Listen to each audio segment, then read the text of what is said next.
Bonjour à tous, bienvenue pour cet horoscope du mois d'août 2021. Aujourd'hui, le soleil est donc en Lion pour l'été à 9 degrés, donc favorable pour les premiers décans du Lion.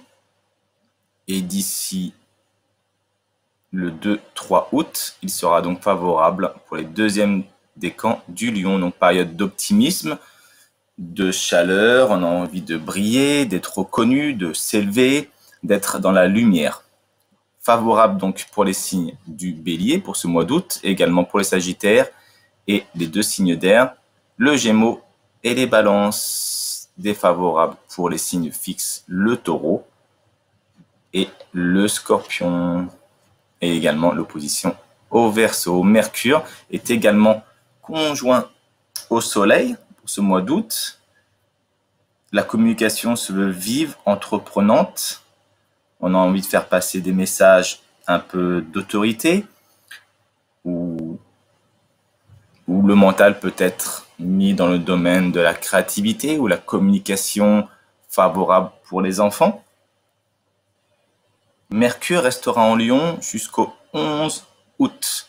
Et après, il rejoindra le signe de la Vierge à partir du 12 août jusqu'au 30 août. Donc jusqu'au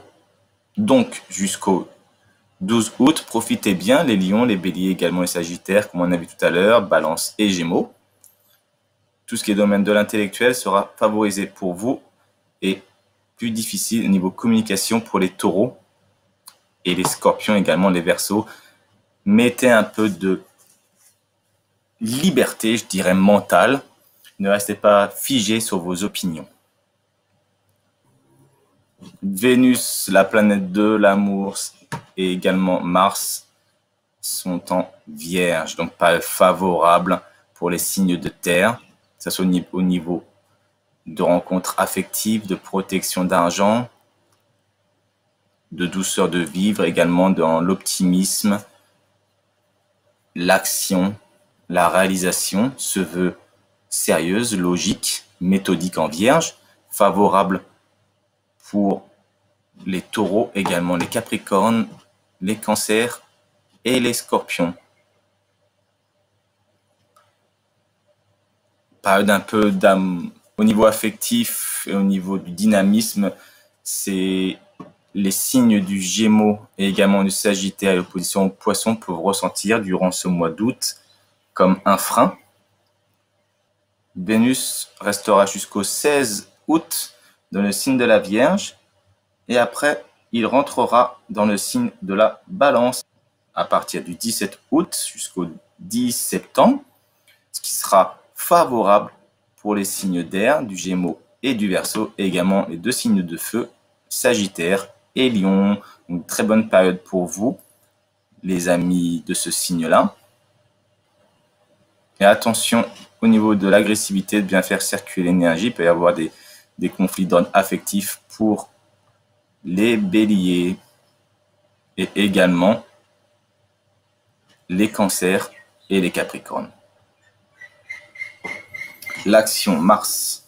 Notre ami Mars qui nous permet d'entreprendre, de donner l'énergie pour avancer, sera dans le signe de la Vierge jusqu'au 15 septembre. Donc, période favorable pour les signes de terre, Capricorne, Taureau, pour entreprendre durant ce mois d'août jusqu'au 15 septembre. Et également favorable pour les signes d'eau du Cancer et également du Scorpion. Attention, nos amis les poissons à l'opposition, qui peuvent ressentir comme une grosse baisse de vitalité et une prise de risque un peu démesurée. Ils doivent apprendre vraiment à contrôler leur énergie durant ce mois d'août jusqu'au 15 septembre. L'énergie pour ce mois d'août se veut méthodique, structurée, prendre soin de sa santé. Passons aux planètes dites générationnelles, les planètes sociales, en commençant par Jupiter. Jupiter qui a commencé sa rétrogradation. Il est donc retourné dans le troisième décan du Verseau. Donc prise de conscience des troisièmes décans du Verseau, l'optimisme, l'expansion sociale mise en valeur avec une petite remise en question d'introspection. Donc période dans le social, de prise de conscience, de remise en question pour les Sagittaires et également pour les Balances, les Sagittaires et les Béliers. Ceci un aspect favorable. Manque d'optimisme, d'expansion sociale.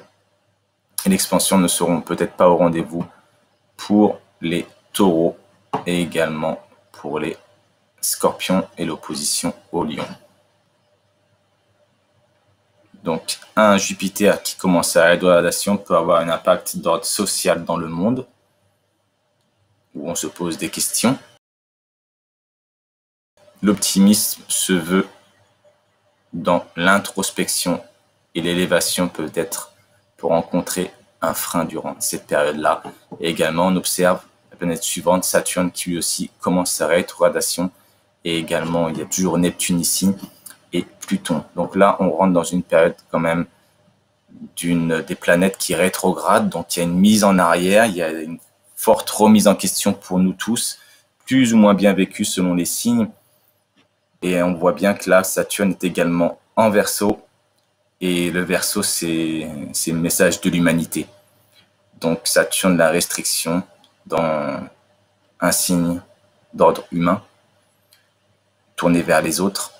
Donc c'est possible qu'il se passe certaines choses dans cette période de rétrogradation où on peut ressentir vraiment un très grand frein parce que Jupiter aussi, lui qui apporte l'expansion, sera freiné. Et pareil pour les signes touchés, donc là c'est les deuxièmes décans et premiers décans des Gémeaux, des Balances, Sagittaires et Béliers qui vont plutôt bien vivre, également les Verseaux bien sûr, qui vont plutôt bien vivre ce transit, mais plus difficile, plus contraignant pour les signes fixes qui sont donc le Taureau, le Scorpion et également le Lion qui eux, Pluton n'a pas bougé par rapport à l'autre interprétation, donc toujours les remises en question très impressionnantes et très importantes pour les troisièmes décans de la Vierge, troisième décan des Taureaux et troisième décan des Scorpions, troisième décan des Poissons, et toujours une grosse remise en question plus difficile ou plus profonde pour les troisièmes décans des Béliers et troisième décan des Balances, ainsi qu'à l'opposition troisième décan des Cancers. Uranus toujours en Taureau, deuxième décan du Taureau. Donc là, toujours, comme j'ai dit là, pour le mois dernier, n'hésitez pas à avancer les Vierges, les Capricornes, prenez des risques.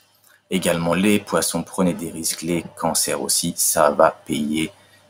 Avancez, n'ayez pas peur. Les autres, on met le pied sur le frein. On ne fait pas de choix trop importants durant cette période-là pour les Lions et également pour les Verseaux et l'opposition aux Scorpions. Neptune, toujours l'intuition, toujours dans le signe du Poisson, la même interprétation que le mois dernier. Attention à l'illusion pour les troisièmes décans des Gémeaux, également pour les troisièmes décans des Sagittaires et les troisièmes décans de la Vierge, les autres signes. Écoutez vos intuitions, surtout pour les Taureaux et également pour les Capricornes. Et Scorpions et Cancer, les deux signes d'eau qui accompagnent le Poisson. Voilà pour l'interprétation de ce mois d'août. Je vous souhaite une agréable journée et vous dis à très bientôt. Bye bye.